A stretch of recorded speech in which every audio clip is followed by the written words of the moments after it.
Hey, Pretty Girl Club. So, I want to talk about how a lot of people will support you as long as you are giving them clout. And then, as soon as you reach a certain level of fame, or as soon as they get mad at you, they call you things like a colorist or a blackfisher out of revenge. I've noticed that this is a huge trend because for a lot of exoticals, we carry multiple titles in society. We have the title of blackness because people are going to try to one drop us. And we also have the title of maybe mixed race or quote unquote light skinned or privileged.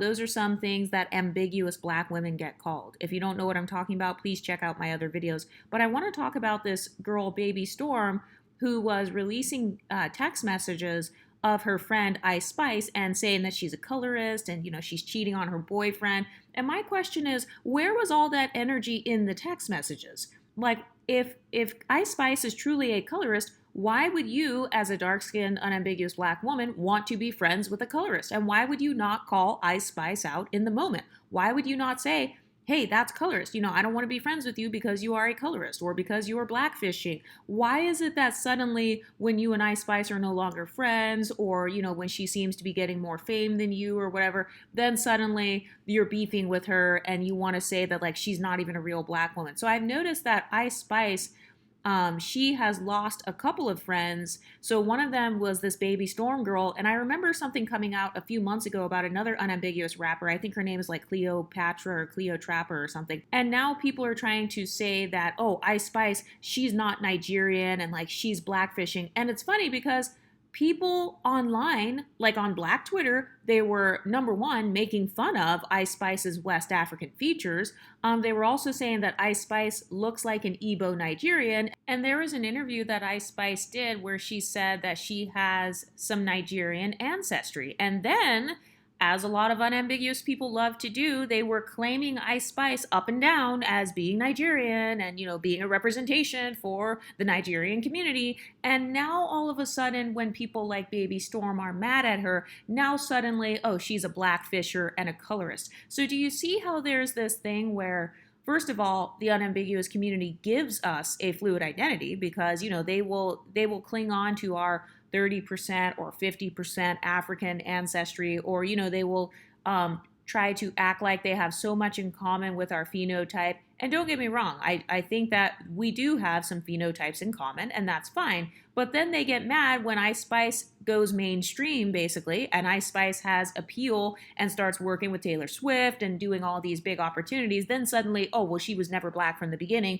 and she's a colorist. So do you see how on one hand, people will give us a fluid identity, but then on the other hand, if we piss people off, then suddenly we are colorists and we're just blackfishers. A lot of people from the Nigerian community were pulling up pictures of Ice Spice saying she looks Igbo, and they were ignoring unambiguous rappers such as Baby Storme or Cleo Trapper, or, I'm sure there are some Nigerian rappers that these people were ignoring in favor of Ice Spice, and this happens all the time.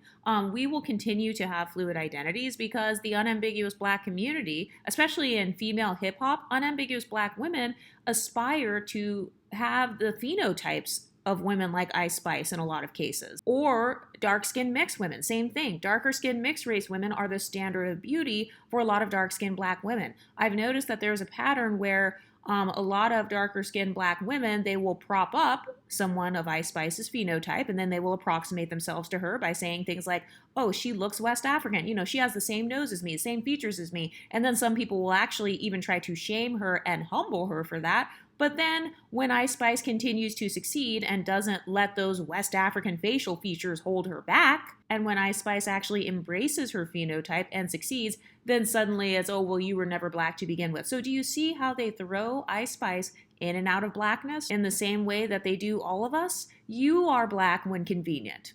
So a lot of people will make fun of us and say, oh, well, you guys are only black when you're convenient. First of all, damn right, that's called marketing, okay? So yes, I have the right to make money off of whatever community I choose. And so if there is a demand for my phenotype in the black community, that's where I'm gonna go. Black people tell us, go where you're celebrated. That's what Ice Spice did. She went where she was celebrated, which was amongst unambiguous, monoracial, dark-skinned black women who listened to female hip hop. She went where she was celebrated, and then she also got celebrated by people like Taylor Swift or, whoever else she worked with. And then suddenly her industry friends or whatever friends she had before, like Baby Storme and Cleotrapa, want to kind of expose her or kind of like distance themselves from her. And another thing I've noticed, I'm probably going to make a video about it. I've noticed that anytime an ambiguous woman or a mixed race or light skinned woman markets to the Black community, they call it pandering. Like, oh, well, you're pandering to Black people. Okay, so marketing to you is pandering. White people market to you. Are they pandering? So if a white man asks you on a date or he wants to, pick you up in the dating market, is that pandering? Why is it only pandering if somebody like Beyonce markets to a Black audience, or someone like Ice Spice profits off of a Black audience, or someone like Cardi B profits off of a Black audience? You only call it pandering when that person has a fluid identity and they are achieving success.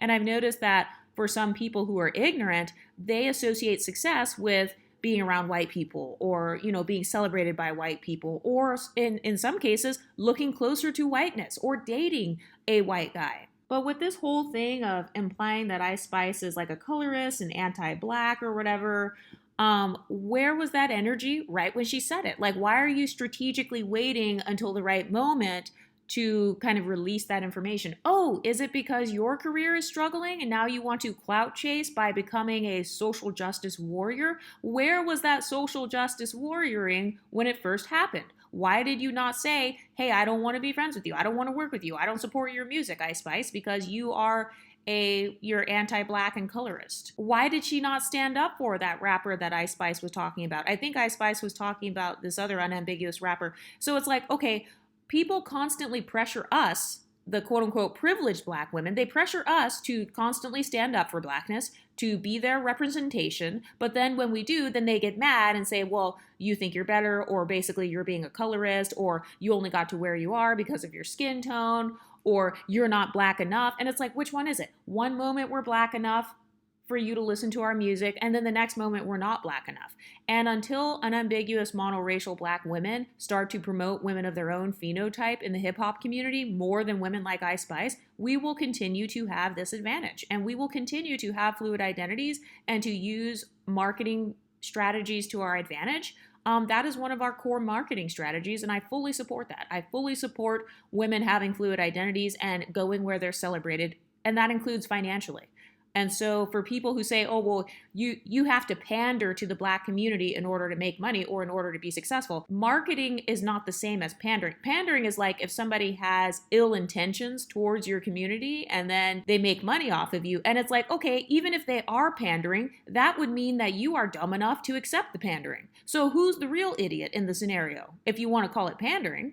And then people want to say, oh, well, you wouldn't be where you are if it weren't for the Black community or Black culture. Black culture is Ice Spice's culture, just like how Dominican culture is her culture as well. And once again, a lot of people, they don't, because they're not mixed or because they're not multicultural or multiracial, they don't understand that you get to flow in and out of multiple different backgrounds because, that's a part of your family, that's a part of who you are, that's a part of your ancestry. And it's like, no, just because you identify as maybe being monocultural, like you only fit in with one culture and then you feel uncomfortable around other cultural groups, just because you put those limitations on yourself doesn't mean that Ice Spice has those same exact limitations. And also, if you're so concerned with the monocultural, unambiguous Black female community, then why are you hanging out with Ice Spice Baby Storme? Like, why are you even hanging out with Ice Spice in the first place? Why not go and hang out with unambiguous rappers? Oh, that's right. Could it be because Ice Spice is maybe the most successful person in your circle?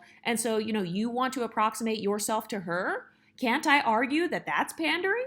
Can't I argue that continuing to be friends with a quote-unquote colorist is pandering to that colorist? And by the way, I'm not even trying to defend Ice Spice or say that she's perfect because I have no idea what's going on in the industry. Like, I'm not saying that, she's never done anything wrong. But it's like, first of all, why are you putting Ice Spice on such a high pedestal to the point where you're expecting her to be perfect? She has to represent herself perfectly. She has to represent Blackness perfectly. She has to represent non-Blackness perfectly. Like, why are you worshiping Ice Spice? This is exactly how people like Ice Spice become relevant and stay relevant, which once again I support because that's a part of dark femininity. I talk about that on this channel all the time. There's no such thing as quote unquote bad publicity because you're still gaining attention. So Baby Storme, all she's doing is continuing to popularize Ice Spice. I don't know not one Baby Storme song, but I know plenty of Ice Spice songs. Now I've been like looking into Ice Spice, kind of now I've been like watching her interviews and stuff like that.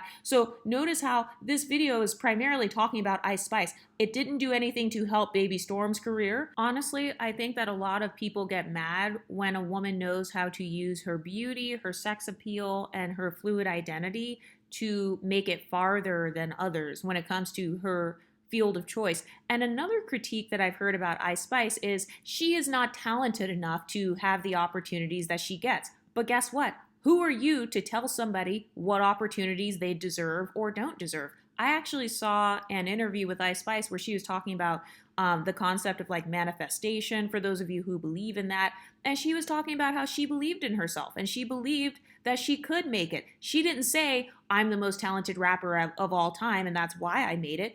But I've noticed that women who have inferiority complexes tend to struggle with perfectionism. If you don't believe me, please do a simple Google search on what an inferiority complex is. And so they have this mindset that if you're not perfect at it, if you're not the best in the whole entire world, then you don't deserve a place at all. And it's like, what are you talking about? There are plenty of mediocre people who have Grammys. There are mediocre people who are millionaires. There are mediocre people who have mainstream success. So why is it that suddenly Ice Spice has to be the most talented woman in the world? And also, once again, why are you putting Ice Spice on such a high pedestal to the point where you expect her to be the best in the world? Is it because she's light-skinned that you expect her to also be more talented? That shows your own internalized inferiority complex right there. I'm not required to be the most talented person ever in order to maintain my spot or in order to get a place in the industry that I want to work in. I've noticed the same argument when it comes to us talking about pretty privilege on this channel. People will be like, well, you're not pretty enough to talk about pretty privilege. You don't have to be the most beautiful person in the world to receive pretty privilege. There's actually no such thing as the most beautiful person in the world, the most talented person in the world. And it's like, why should Ice Spice live her life based on random people's opinions on the internet? And for that Baby Storme girl, she is clearly clout chasing. She's clout chasing off of her approximation to Ice Spice. She is clout chasing off of the fact that she knew Ice Spice. And whether or not Ice Spice was wrong, if she was wrong in that scenario, I don't know all the details, but Baby Storme should have called her out in the moment. She should have said, hey, that's colorist. I don't like that. But you know damn well that if Baby Storme wouldn't have got pissed, these text messages would have never been released. And I've noticed sometimes there's a pattern where if a woman is jealous of you, she will be your friend. It's kind of like that talking point of keep your friends close and your enemies closer. So she'll be your friend, you know, like the people who are friends with the pretty girl because they want the benefits of that lifestyle. So people will be your friend because they want access to your privileges. They want your pretty privilege to trickle down to them. They want your fame to trickle down to them. They want your wealth and status to somehow trickle down to them. And then when it doesn't, then they get pissed and say, well, you were a colorist anyway, or, you know, people accuse you of you only got to where you are because you're pedestalized in the Black community. Damn right. And so if you think that's a problem, maybe you should go and talk to the Black community. Why are we even here talking about Ice Spice? You guys should be streaming Normani's music, which didn't chart, by the way. Normani's new song that she released, it didn't make the charts. And it didn't even make the chart below the chart.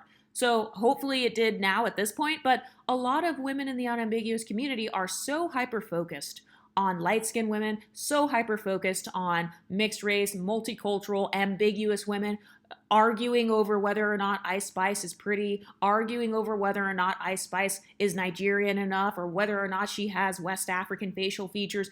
Meanwhile, your fave didn't chart last week. Just so you know, she didn't even make the charts. People hyped her up so much. And also, let's talk about women who are mediocre. Let's talk about women who are not the most talented, because I don't think Normani is the most talented singer of all time. I don't think she's the most talented person of all time, but I don't bash her career and her goals and dreams. So I don't bash Normani and say, well, she doesn't deserve any success because, you know, she's not a better singer than Lauryn Hill. She's not a better singer than all these other women who came before her, so she doesn't deserve it. Thames is better than her, or all these other black women, they're better than her, so no, Normani doesn't deserve a place. No, I don't do that. You know why? Because I don't put women on a hierarchy. I don't view women as like, oh, they're my automatic competition or whatever. But I've noticed that sometimes if women view you as competition, like how they view Ice Spice, and if they view you as being on a pedestal, then they will try to use other people against you, or they'll try to compare you to someone else. I don't see people keeping that energy with Normani. Also, I want to read this tweet from Baby Storme about Ice Spice. She says, "Unfortunately, I thought she was a real friend. I've known her since we were 13. We went to the same grade school in high school, Sacred Heart in Yonkers, New York. We met in 8th grade. She was my high school bully. I forgave her after high school because she apologized for bullying me. She only tried to rekindle with me when I started doing music and got some motion. She used my connections and resources to make her way to the top and pretended to be my friend. She forced everyone in her life to sign an NDA, including me, but the only person I'm signed to is God. So I will speak the truth. First of all, why would you be friends with Ice Spice if you think she was your bully, or if she was your bully in high school? So that's number one. So that tells me something about you. That means that people are allowed to break your boundaries, and then you will allow them back into your life. So that's number one. Number two, she only tried to rekindle with me when I started doing music and got some motion. Okay, well, you let her rekindle with you. You let her be your friend, Baby Storme. So don't let someone be your friend and then get mad when that friend surpasses you. Don't get mad when your friend is better at social climbing than you are and then try to turn around and call her a colorist. So you're telling me Ice Spice was a colorist, she was your high school bully, and she was using you for clout, and you let her do all of those things. So what does that tell me about you? And you signed an NDA, but you still release text messages? What does that tell me about you? That tells me more about you than it does about Ice Spice. If anything, it sounds like Ice Spice knew how to get her bags, or it sounds like Ice Spice is pretty privileged, or if you want to call it quote unquote light skin privilege, or if you think that she was using you to get to the top, well then why are you allowing her in your life? If she's such a bad person and so anti-black and blackfishing and has all these bad qualities about her, why would you continue to be friends with her? I can tell from this text that Baby Storme, you saw Ice Spice as somebody who was not a threat in the beginning. So first she was your bully, then you forgave her, and then you became friends with her, or she wanted to be friends with you as you became more popping in music, and you didn't view Ice Spice as a threat. You never thought Ice Spice would surpass you, it sounds like. But then when she did, now suddenly, oh, you only got to where you are because of me, Ice Spice. You only got to where you are because you used me for clout and you were using my connections. Well, why are your connections working with Ice Spice? It sounds like they weren't really that much of your connection, Baby Storme. Why are your producers or whoever you're connected to in the music industry, why are they working with Ice Spice over you? Why are they ditching you to work with Ice Spice? That tells me that you are bad at friendships. Number one, you allow people to break your boundaries. That's number two. And then number three, where is the smoke for these connections that built Ice Spice's career above your own?